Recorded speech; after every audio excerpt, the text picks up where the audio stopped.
നമസ്കാരം. ഭാരതത്തിന്റെ ചരിത്രം പരിശോധിച്ചാൽ മനസ്സിലാകുന്ന ഒരു കാര്യമുണ്ട്. ലോകത്തിലെ ഏറ്റവും സമ്പന്നമായ രാജ്യമായിരുന്നു ഭാരതം. ഈ സമ്പത്ത് തന്നെയായിരുന്നു മുസ്ലിം യൂറോപ്യൻ അധിനിവേശങ്ങൾക്ക് വഴിവെച്ചതും. AD 1700-കളിൽ ലോകത്തിന്റെ ആകെ സമ്പത്തിന്റെ 22% ഭാരതത്തിൻ്റെതായിരുന്നു.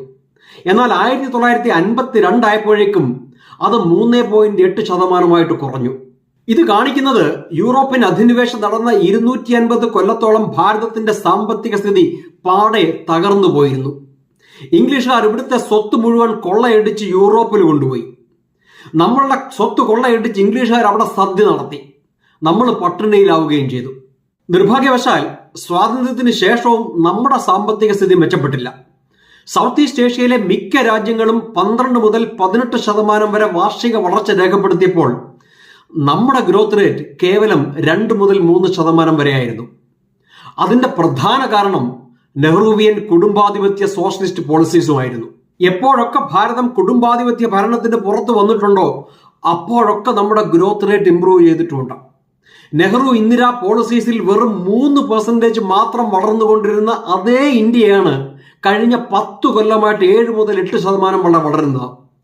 ഇതെങ്ങനെ സംഭവിക്കുന്നു എന്ന് ചിന്തിക്കേണ്ടതല്ലേ? നെഹ്റുവിയൻ സോഷ്യലിസ്റ്റ് ഐഡിയോളജിയിൽ കെട്ടിപ്പൊക്കിയ ചട്ടക്കൂടിലല്ലായിരുന്നുവെങ്കിൽ നമ്മൾ ഇന്ന് ഡബിൾ ഡിജിറ്റ് വളർച്ച കൈവരിച്ചേനെ.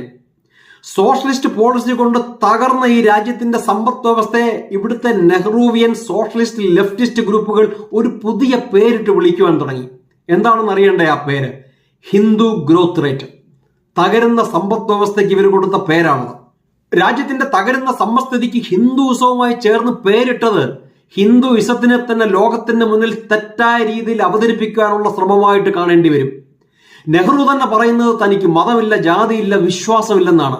പിന്നെ എന്തിനാണ് ഇങ്ങനെ ഒരു പേരിട്ടത്?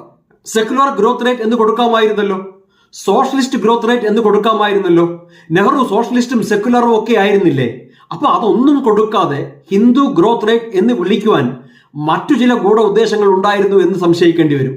സോഷ്യലിസ്റ്റ് ഗ്രോത്ത് റേറ്റ് എന്ന് പേര് കൊടുത്താൽ സോഷ്യലിസ്റ്റ് പോളിസി മൂലമുണ്ടായ അധപതനമാണെന്ന് വളരെ വ്യക്തമാകും. അപ്പം യഥാർത്ഥ കാരണം മറച്ചു വെക്കാനാണ് സോഷ്യലിസ്റ്റ് ഗ്രോത്ത് റേറ്റ് എന്ന് പറയാതെ ഹിന്ദു ഗ്രോത്ത് റേറ്റ് എന്ന് പറഞ്ഞു തുടങ്ങിയത്. ഒരു കുറ്റവും സോഷ്യലിസത്തിന് നേരെ വരില്ല, അത്രേ ഉള്ളൂ. ഹിന്ദുയിസത്തിന് നേരെ കുറ്റം വന്നതുകൊണ്ട് കുഴപ്പമൊന്നുമില്ല. ഹിന്ദുയിസത്തിനെ ആക്ഷേപിച്ചാൽ നിങ്ങൾക്ക് സെക്യുലറുമാകാം.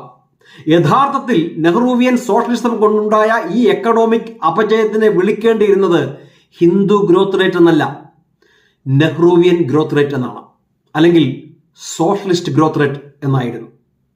അടുത്ത ആഴ്ച മറ്റൊരു നെഹ്റുവിയൻ മണ്ടറുമായി കാണുന്നതിനും വരെ thank you so much. Vande Mataram.